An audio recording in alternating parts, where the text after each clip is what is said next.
ក្នុងនាមខ្ញុំជាកុលបុត្រខ្មែរមួយរូបដែលធ្លាប់ធ្វើកិច្ចការអភិរក្សប្រាសាទបុរាណនៅពេលឃើញគេបំផ្លាញអញ្ចឹងគឺខ្ញុំមានអារម្មណ៍ក្តុកក្តួលពីព្រោះអីយើងជាអ្នកជំនាញសម្រាប់ការងារអភិរក្សប្រាសាទនេះគឺយើងធ្វើដោយទឹកចិត្តចានៅការគោរពស្រឡាញ់សម្បត្តិបេតិកភណ្ឌដែលជាស្នាដៃរបស់បុព្វបុរសបន្សល់ទុកឲ្យកូនខ្មែរជំនាន់ក្រោយហើយយើងការសិក្សាអភិរក្សនេះគឺយើងយកចិត្តទុកដាក់ខ្លាំងមែនទែនហើយកិច្ចការដែលយើងធ្វើការអភិរក្សគឺយើងធ្វើយ៉ាងណារក្សាភាពដើមរបស់ប្រាសាទហ្នឹងឲ្យបានច្រើនបំផុតទោះបីជាថ្មហ្នឹងបាក់បែកឬក៏ឥដ្ឋហ្នឹងបាក់បែកយើងព្យាយាមយកមកប្រើឡើងវិញប៉ុន្តែនៅពេលដែលយើងឃើញថាប្រាសាទយើងឈរល្អទេ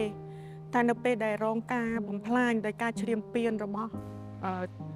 ចៅសៀមនេះយើងឃើញថាធ្វើឲ្យបាត់បង់នៅស្លាកស្នាមចាទម្រង់នៃប្រាសាទ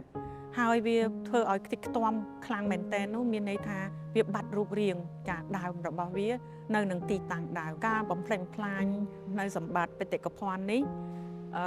ជាស្នាដៃរបស់បុព្វបុរសខ្មែរគឺជាស្ថាបត្យកម្មមួយដែលបានបន្សល់មានអាយុកាលរាប់ពាន់ឆ្នាំមានន័យថារាប់រយឆ្នាំចាដែលប្រាសាទឧទាហរណ៍ដូចប្រាសាទតាកបី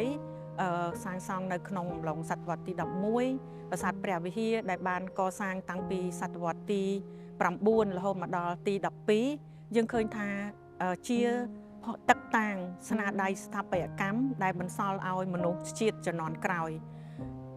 ដូចជាប្រាសាទព្រះវិហារនេះគឺយើងឃើញថាកំពុងតែមានអង្គការអន្តរជាតិចាដែលបានធ្វើការងារអភិរក្សមានប្រទេសចិននិងប្រទេសឥណ្ឌាប៉ុន្តែយើងឃើញថាចៅសៀមនេះពុំមានទឹកចិត្តស្រឡាញ់នៅបេតិកភណ្ឌទេគាត់ហ៊ានកេះកៃដើម្បីបំផ្លាញចាទៅលើកាឋានសាងជួសជុលដោយគាត់សប្បាយរីករាយហើយក៏ដូចគាត់ទម្លាក់គ្រាប់ទៅលើប្រាសាទតាក្របីនេះដោយមិនមានការសោកសរណោះអីបន្តិចទេចានេះបញ្ជាក់ថាគាត់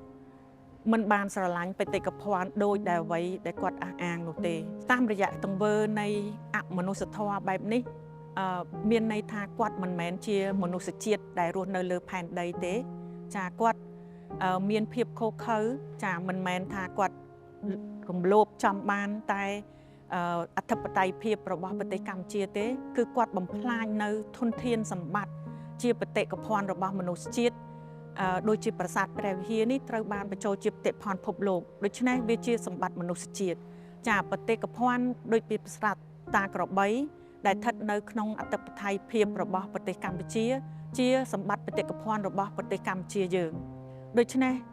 យើងគិតថាគាត់ចាមិនអាចសងថ្លៃដែលគាត់បានបំផ្លាញនេះទេមានតែប្រទេសអន្តរជាតិចាសកលលោកចូលរួមជួយគាំពៀនិងធ្វើការអភិរក្សដើម្បីបន្សល់ឬក៏បង្កើតជាបណ្ណាសាសម្រាប់ឲ្យមនុស្សជំនាន់ក្រោយដឹងនៅអំពើឃោរឃៅអមនុស្សធម៌របស់ប្រទេសចៅនេះក្នុងនាមខ្ញុំជាគ្រូមួយរូបដែលបង្រៀននៅក្នុងវិស័យស្ថាបត្យកម្មនិងនគររូបនីយវិទ្យាពិសេសខ្ញុំមានការចូលរួមចាមានបទពិសោធន៍ក្នុងការចូលរួមចំណែកក្នុងការអភិរក្សជួសជុលប្រាសាទចាដើម្បីឲ្យកូនខ្មែរជំនាន់ក្រោយបានយល់ដឹងចាអំពីបេតិកភណ្ឌដែលមានពីប្រាសាទបុរាណក៏ដូចជាបេតិកភណ្ឌសំណង់ទំនើបចាយើងទាមទារឲ្យកូនខ្មែរពិសេសនិស្សិតដែលគាត់បានរៀនជំនាញស្ថាបត្យកម្មក្តីជំនាញបែបបុរាណវិទ្យាក្តីឬក៏បែបវិទ្យាសាស្ត្រប្រវត្តិសាស្ត្រក្តីហ្នឹងគឺសូមចាភ្ញាក់រលឹកខ្លួនឡើងថាតើហេតុអីបានគេចង់ដណ្ដើមយកនៅសម្បត្តិបេតិកភណ្ឌនេះចាយើងគួរដែលដឹងនៅស៊ីជម្រៅចាសម្បត្តិបេតិកភណ្ឌទាំងអស់នេះគឺបញ្ជាក់អំពីអរិយធម៌របស់ប្រទេសជាតិមួយដែលមានមនុស្សចេះដឹងចាដែលអាចបង្កើតឲ្យចេញជារូបរាង